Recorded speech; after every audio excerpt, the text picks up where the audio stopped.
Je rappelle donc la décision qui a été prise. Fun fact, Triton adore les lampes. Oui, exactement, j'adore les lampes.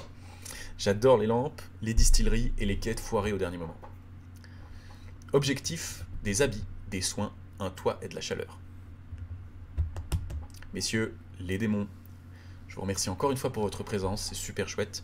Azael, Zifus, vous pouvez nettoyer les lignes, et on est reparti. Donc, le choix qui a été pris, si je me souviens bien, était de lever les mains et de réitérer à la voix grondante derrière la porte et à l'arbalète tremblotante. Je sais plus qui je suis, j'ai été attaqué par des brigands. Je m'appelle Janus.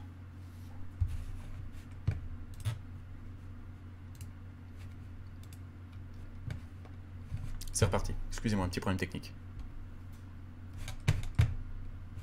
Est-ce que c'est réparé?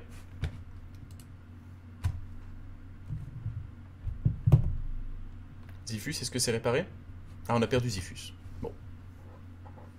Adieu Zifus. Est-ce que... Azael? Vous êtes toujours là? Oui, Zifus. Bon, Zifus va revenir. Donc... Maillard, le chef de poste de la grande porte. Vous levez les bras et vous dites, mais... Je me souviens plus de rien. Je m'appelle Janus, j'ai perdu la mémoire. J'ai été attaqué par des brigands.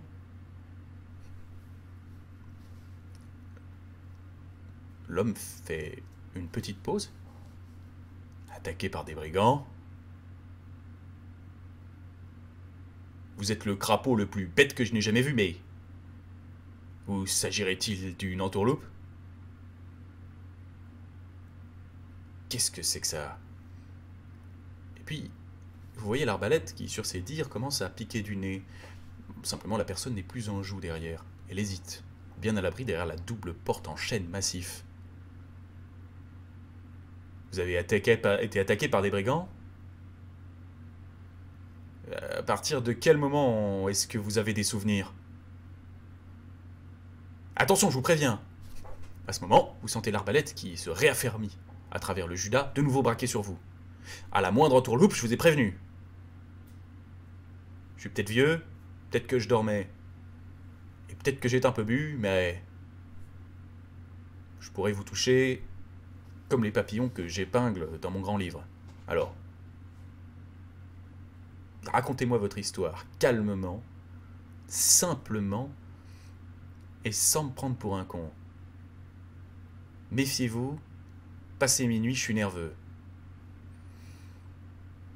Il ne comprend absolument pas. Je pense que dans le chat, vous avez déjà quelques petites idées de ce qu'il se passe. Vous avez donc deux choix. Lui dire la vérité et lui raconter tout ou certaines parties. Si vous choisissez cette option, nous allons décider ensuite de ce que vous allez lui raconter. La deuxième option sera de mentir.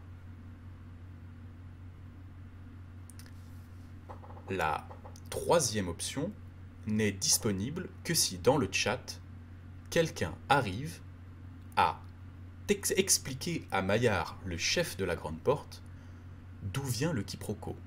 Si il le fait dans le chat, l'option 3 devient valide. L'option 1, je le répète, c'est dire la vérité. Vous déciderez ensuite à partir de quand vous dites la vérité. L'option 2, c'est de mentir. Vous déciderez ensuite à partir de quand vous mentez. Et l'option 3, si vous pouvez la formuler dans le chat, c'est d'exposer quel est le quiproquo qui crée la fureur au chef de porte.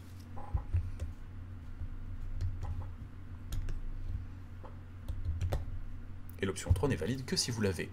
Je vais laisser 30 secondes pour savoir si vous l'avez.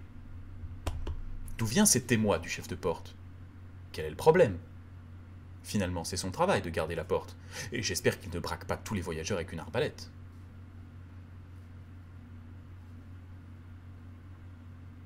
Et Somwen a donné déjà la bonne réponse. Et donc, l'option 3 sera d'expliquer aux gardes que l'option 3 sera donc de dire la vérité à partir du moment où vous avez ramassé sur le cadavre la capeline typique de ce qui s'apparente être des brigands et ce que le garde de la porte a appelé les crapauds. Cette cape gris-verte que vous portez capuche baissée depuis que vous êtes sorti de l'eau. Je vais vous laisser une petite minute pour choisir quelle sera votre décision. Vous avez donc la possibilité de ne pas évoquer cet aspect-là. Et donc, je le rappelle, de dire la vérité, de mentir, ou simplement de faire s'envoler les doutes qui tombent, ou plutôt le quiproquo qui anime cette situation tendue, tendue.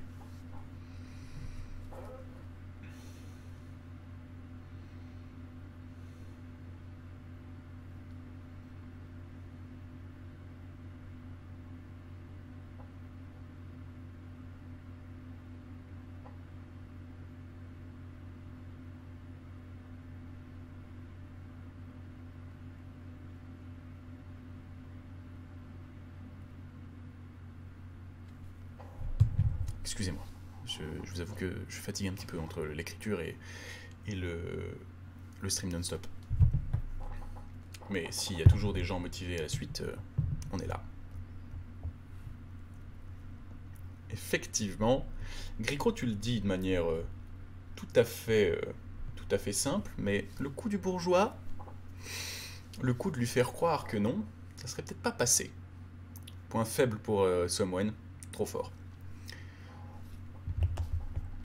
Vous expliquez donc... Attendez, je crois savoir ce qui s'est passé.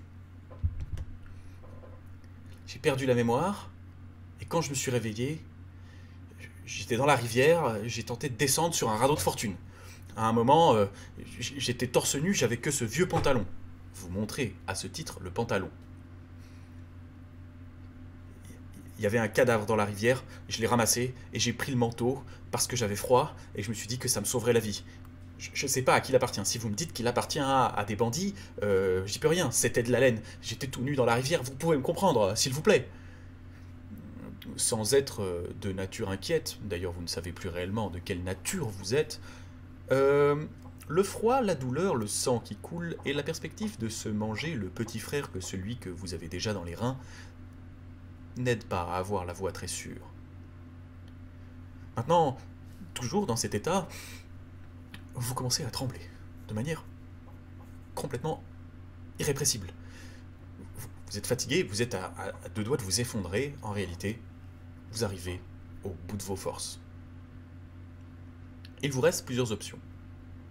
Vous pouvez, d'un grand coup, ouvrir votre manteau et dire « Regardez, je suis blessé jusqu'à la mort, ouvrez-moi !» brisant ainsi définitivement le quiproquo. C'est la première option. Dévoiler en grand la capeline et montrer votre blessure. Deuxième option, dire « S'il vous plaît, laissez-moi rentrer. Je suis blessé, et comme je vous l'ai dit, j'ai passé les 5 dernières heures dans la rivière. Si je dors dehors cette nuit, il y a de fortes chances que j'y reste. » Troisième option, simplement dire « Ouvrez-moi, maintenant. Sinon, vous aurez en plus de gros problèmes et je vous dénoncerai à votre hiérarchie. »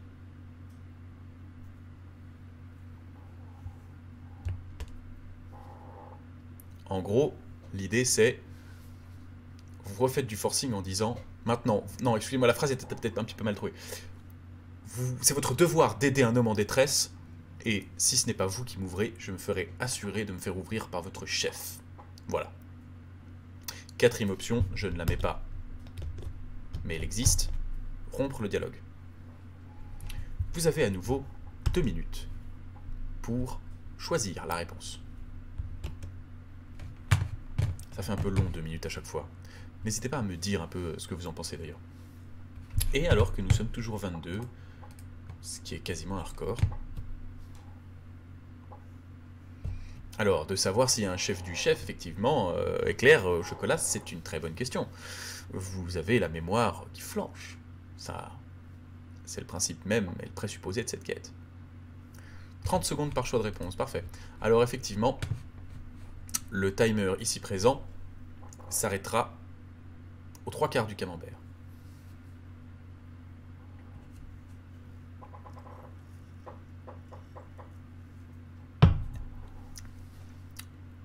Maillard a dit être le chef de poste de la Grande Porte. Exactement.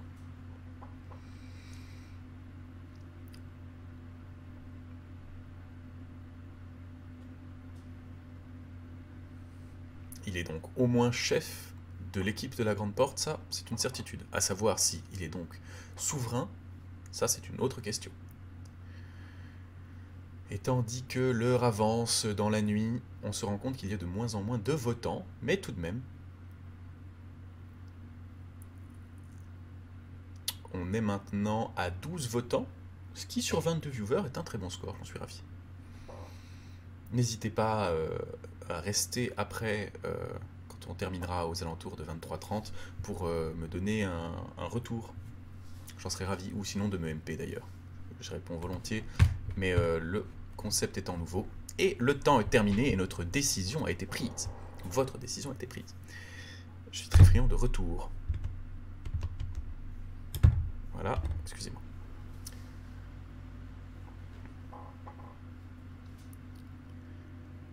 Le choix numéro 1 a été déterminé. À 9 voix contre 3.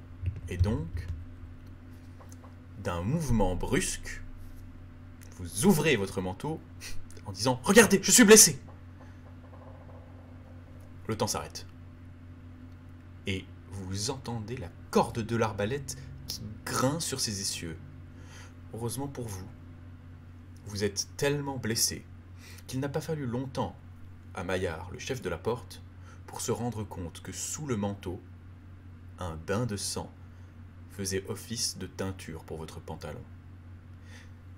Quelle aurait été l'issue si vous aviez fait l'erreur du même mouvement alors que le bandage n'était encore blanc?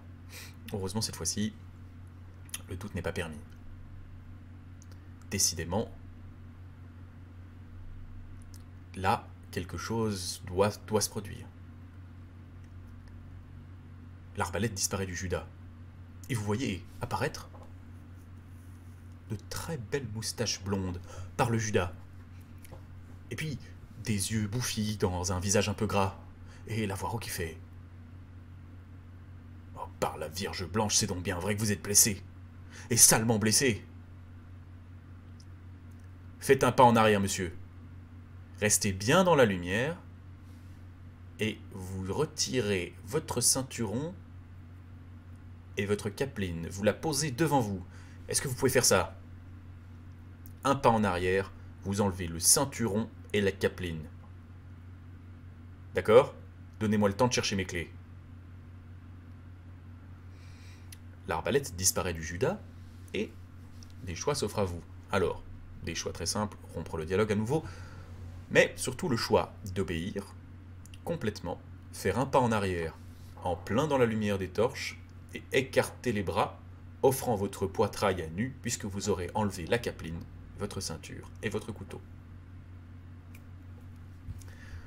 Ça, c'est l'option 1. L'option 2, c'est de ne pas obéir, rester sur place en gardant son matériel sur soi. Levez les mains, certes, mais restez sur place.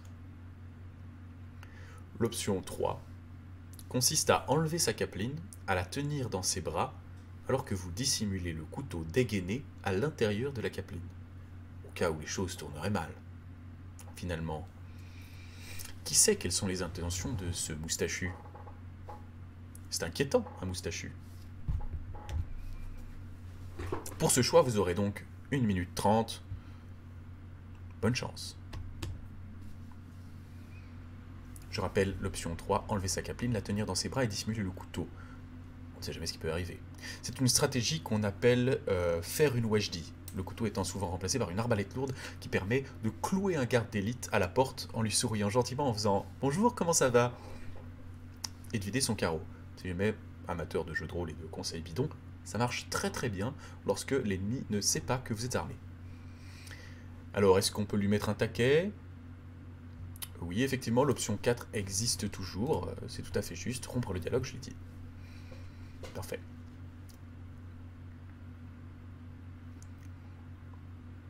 Et on remarque... Oh, excusez-moi, j'ai oublié de remettre la pluie. Ce serait quand même dommage de se priver de la pluie, vu que ça fait maintenant 3 heures que votre pauvre personnage traîne dedans. Voilà, ce qui est mieux, tout de même. J'aurais aimé faire un soundboard un peu conséquent, mais vraiment ça prend beaucoup trop de temps.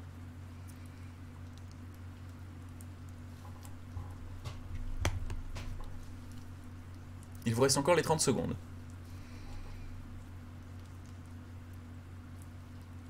Je suis ravi, Unstar Tukin.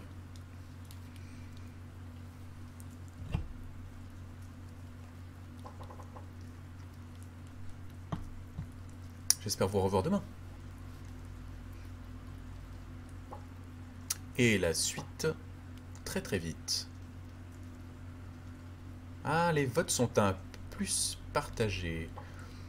Et le temps est échu.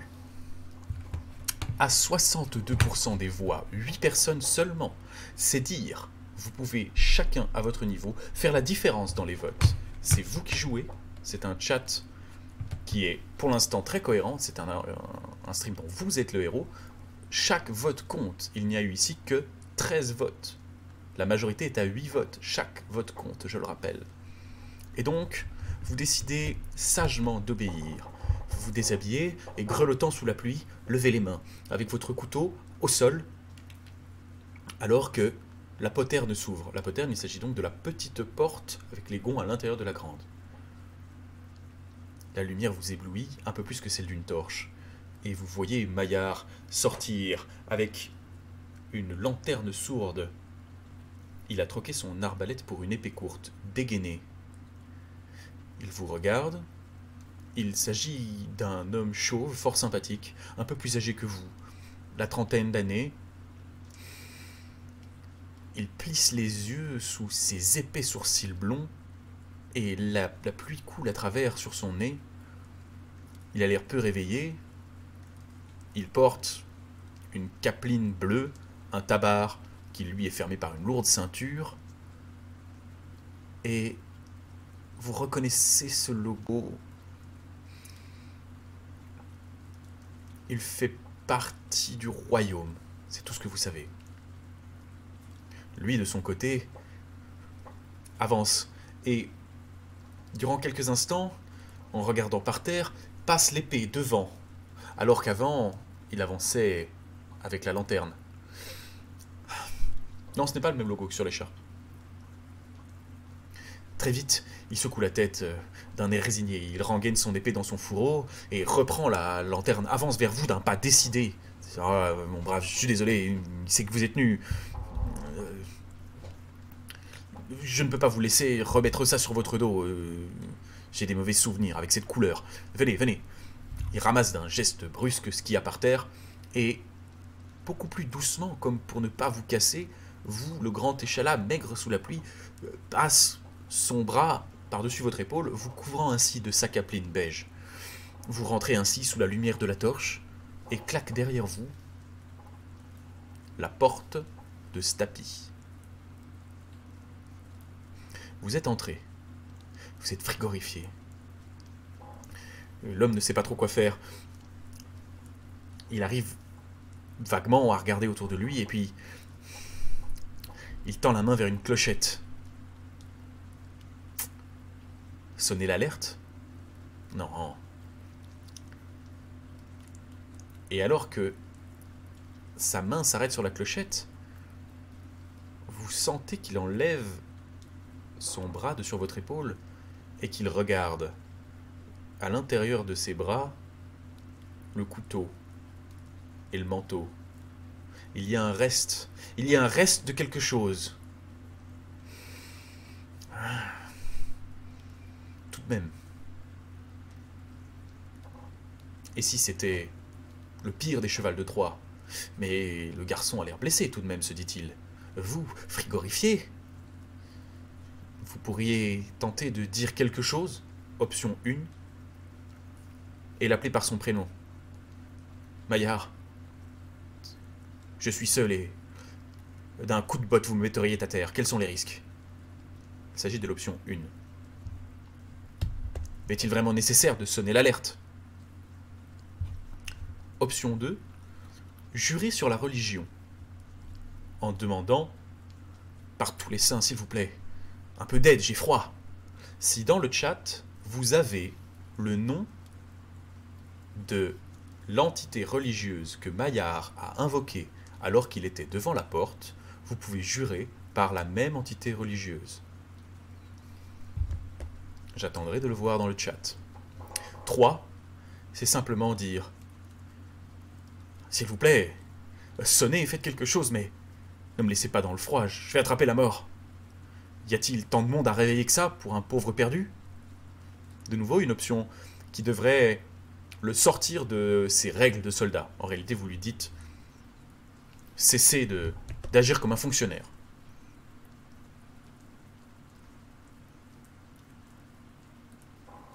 Il ne s'agit pas exactement de la Sainte Vierge.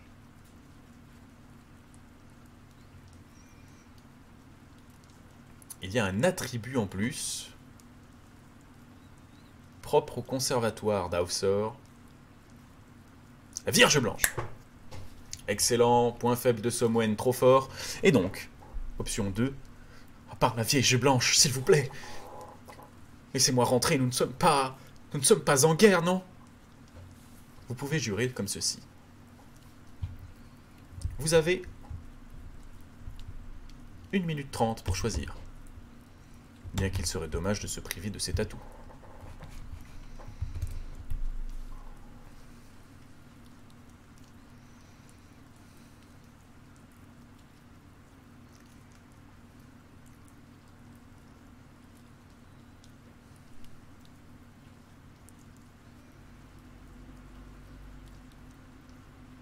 Effectivement, Somwen, excellent joueur.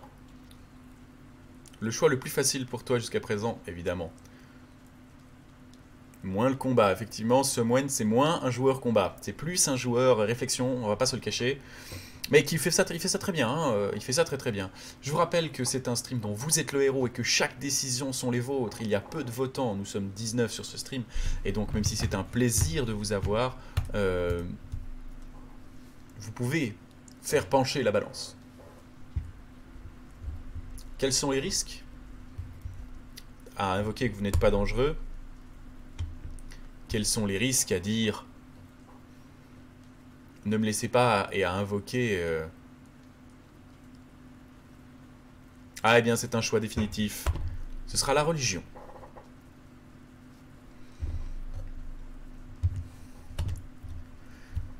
Vous retournez vers lui et il regardait droit dans les yeux. Il passe sa main sur sa moustache, enlevant l'eau d'un seul coup, et se rend compte que, malgré lui, il s'est mis sous le petit rebord de la plateforme de la cahute sur laquelle il dormait sans doute, et vous êtes toujours dans le froid, détrempé. Il secoue la tête et il fait « Vous avez raison, je suis désolé, venez ». Il te prend au proche de lui, il entre dans la cahute, passe un manteau sur tes épaules. Pas d'embrouille. Restez là une seconde, d'accord? Comment vous avez dit que vous vous appeliez? Janus. Janus, réchauffez-vous dans ma cahute. Il y a un petit poêle. J'arrive dans une seconde. Il gravit les quelques marches, puis une échelle de bois qui l'amène sur un petit chemin de ronde qui vous avait échappé. Tout en haut de la muraille de troncs, les madriers qui entourent le village. Tout de même, le périmètre est assez grand. Après avoir écouté la pluie tomber sur les dalles de la ville endormie, du village endormi, excusez-moi, il se décide, met ses gros doigts dans sa bouche et siffle très fort, 3 petits coups. Puis il redescend vers toi et il te tend une grande outre. C'est du vin coupé. Buvez, ça vous fera du bien. Mon collègue arrive. « Oh, Pons !» hurle-t-il à travers le village. « Remettez-vous, on va s'occuper de vous, d'accord ?» Excusez-moi, un moustique. C'est la période. Première option. Suivez ces instructions. Buvez tout ce que vous pouvez à la gourde.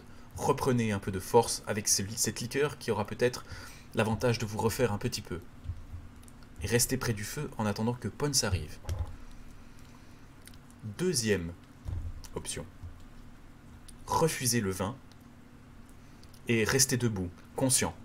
Pons ne va pas tarder à arriver. Que faites-vous?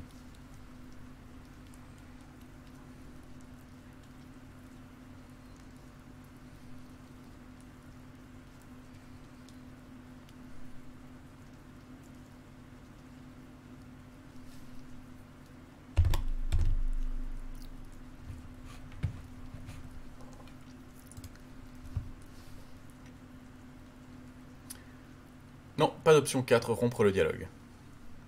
Dites-moi, méfiez-vous, réfléchissez, préparez la suite.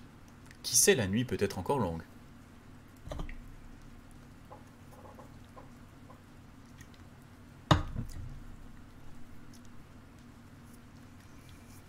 Avec 2 litres de sang, on ne va pas picoler? Il va quand même pas nous empoisonner, le salaud. Est-ce que vous avez des avis médicaux? Est-ce que si on a bu, perdre du sang après, c'est pas ouf? Est-ce qu'on a des médecins dans le chat? Je me permets une toute petite chose. Est-ce que tu peux rajouter du temps au vote, modératrice?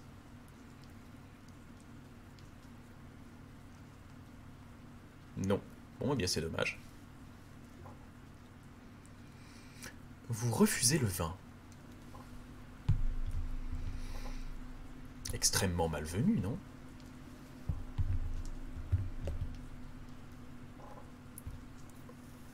Vous regardez l'officier et vous vous adressez à lui par son prénom en disant « Merci Maillard, mais je me sens partir à... » Non, l'officier. Non, c'est pas un nain. C'est un humain, comme je vous l'ai dit. Ce n'est pas un nain. Vous refusez... Officier Maillard, merci, mais... Je ne suis pas sûr que... Enfin, vous comprenez... Vous montrez la plaie et vous dites simplement la blessure. C'est un carreau. J'ai la panse percée. Si je buvais du vin, c'est un coup à me remplir comme une outre ou à me vider comme une fontaine. Je suis pas sûr que ça aurait été une bonne idée. L'alcool me ferait défaillir. Je vais garder un peu de ma conscience. Il se reprend et fait oui, oui, vous avez raison. Attendez. Alors, une cigarette peut-être. Il te fait fumer sur un morceau de ce qui peut s'apparenter à une variante de tabac noir nain qui a le mérite au moins d'atténuer légèrement la douleur. Ça se fume en pipe, ça se fume partout. Les lois sur les stupéfiants ne sont pas les mêmes dans un Moyen-Âge sombre, Heroic Fantasy. Alors que tu termines le petit bout de cigarios aux champignons qu'il vient de te tendre, car si ce n'est pas un nain, au moins il en adopte la culture. Un autre soldat, beaucoup plus jeune, beaucoup moins expérimenté, arrive. Et Maillard se retourne vers vous en disant « Voici Pons et Gustave, ça va aller. » Vous attendez un 11e soldat, mais malheureusement, il est seul. Gustave, c'est le chien. Un immense chien de garde, dont les crocs n'ont pas l'air très avenants. Une petite pensée pour l'endroit d'où Pons arrive. L'arrière du village. Peut-être une poterne que vous auriez pu découvrir si vous aviez fait le tour. Mais gardée par Gustave. Et Gustave n'a peut-être pas la finesse d'esprit du garde de la porte. Bras dessus, bras dessous, la situation est très vite éclaircie. Et vous êtes emmené au cœur de ce tapis. Une poterne est une petite porte dérobée, souvent encastrée bas et dans des endroits où l'accès est difficile, caché. Une poterne, c'est très difficile à défoncer, par exemple avec un bélier, et donc les grandes villes, en plus de leur porte principale, ont une poterne, partant du principe que la poterne n'est pas un défaut stratégique, parce qu'elle est très facilement défendable. Voilà. C'est un moyen de partir par la porte de derrière, ou d'entrer dans un siège. Une ville n'a jamais qu'une seule entrée. Elle a des souterrains ou elle a des poternes. Voilà. Une poterne est donc une porte de secours dérobée. Le pendant de la grande porte. C'est aussi par les poternes que sont tombées beaucoup de villes. On vous emmène dans un grand bâtiment, au centre de Stapi. Il s'agit d'une tour construite sur une taverne, comme si là-haut, un promontoire gigantesque servait à l'époque, puisque il est en piteux état et recouvert de planches, la peinture écaillée par les éclairs qui commencent à éclairer la scène. Un pigeonnier pour des créatures qui n'auraient rien à envier à la taille d'un bœuf. Mais tout cela a l'air d'être d'un autre temps, d'un autre monde, d'une autre aventure. Vous entrez dans la salle principale et très vite, vous avez la chance de sentir le bruit de la pluie disparaître au bénéfice de la chaleur et du crépitement du feu. La grande salle principale est plongée dans l'obscurité. Et au fond de celle-ci, un grand brasier brûle. On a remis des bûches. L'homme qui est assis au bord du feu est un vieillard bougon avec une barbe noire, lui aussi chauve, et des longs poils blancs qui traversent sa pilosité. Il est peu enclin à la parole, mais vous pensez que le sifflement du garde l'a réveillé, et cela doit être un signe. On a besoin d'aide. Et vous ne pouvez vous empêcher de remarquer la grande nappe blanche posée sur la table principale. Malheureusement, ici, on opère à la manière forte. Pas de potion de vie, pas de sort de soin. Nous sommes extrêmement loin de la capitale. L'homme se lève, vient vers toi, et à la politesse des bouchers ou de ces gens qui ont appris la médecine sur le tard. Agrun, enchanté. Et il te tend un petit rouleau de cuir dans lequel il a glissé un bout de bois. Vous commencez, excusez-moi, à regretter l'alcool. Vous allez tous ensemble vers la table et on vous assied, excusez-moi, comme un enfant sur le bord de cette table drapée de blanc. Non, Cacahuète, malheureusement, vous n'êtes pas des warriors. Vous ne savez pas ce que vous êtes. Il va falloir mordre, que faites-vous? Option 1, vous mordez le morceau de cuir et en soutenant le regard de Agrun qui revient du feu avec un tisonnier blanc, vous fermez les yeux et vous comptez jusqu'à 100. On a perdu Azael?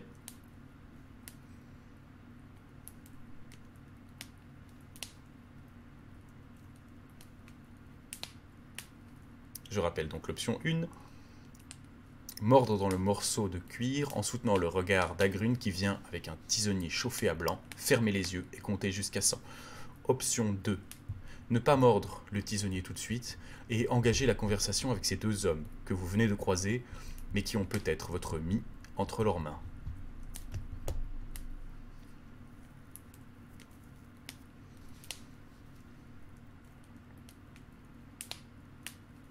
L'option 3 aurait été de demander de l'alcool. Vous savez maintenant... Alors, mordre le tisonnier, c'est pas une bonne idée. C'est mordre le laquais de cuir. Le tisonnier, il vient pour autre chose. La troisième option aurait été de demander du vin, mais vous avez eu la présence d'esprit de le refuser. Et donc, en plus, vous pouvez demander à Maillard de vous refaire fumer du tabac noir qu'il a dans sa poche. Option 3. Vous avez 1 minute 30 pour choisir.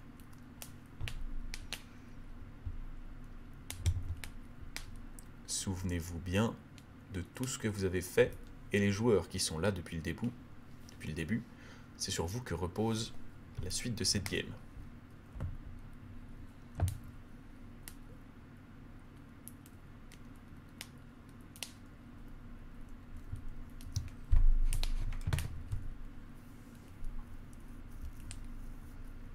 Alors, vous pouvez mordre le chien, lui mordre l'oreille, ouais. Gustave sera content.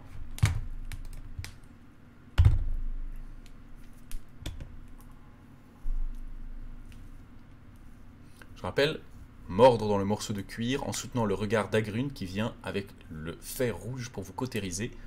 Ne pas mordre le cuir tout de suite et engager la conversation avec les deux hommes. Demander de quoi fumer pour atténuer la douleur.